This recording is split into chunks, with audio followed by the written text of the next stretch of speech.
These are the pros of moving to the Middle East from Europe. If you're like me, you've probably thought about moving to the Gulf countries as an expat from Germany. To help you along that decision, here are the pros of moving to countries like Qatar, UAE, Saudi Arabia, and so on. Number one being there are no taxes. Germany has about 40% taxes. But in the Gulf, there are almost no taxes. So all of that extra money goes into your pockets. And thus you save a lot more. Number two are higher salaries. So you get a lot more money in the Gulf countries, especially with the German passport. So you could save a lot more money in a short amount of time of being in those countries. For example, you could save 100K in one of the Gulf countries in about a couple of years, but in Germany, that would take you about 10 years.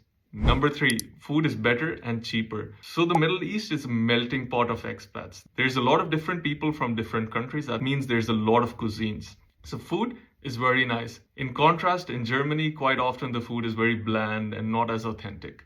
Number four, you're closer to Asia. I don't think I need to elaborate more on that one. Number five, the Gulf countries are a lot more familiar. There are a lot of Desis and expats, so you are much more likely to feel more at home than in Germany. In addition, the language barrier is almost non-existent. I can tell you that firsthand. So this list was created from feedback from all of you guys. So thank you so much for the insights. I personally haven't made a decision, but it sounds very tempting. But what do you think? Would you move to the Gulf countries from Europe? If so, why? Let me know in the comments below.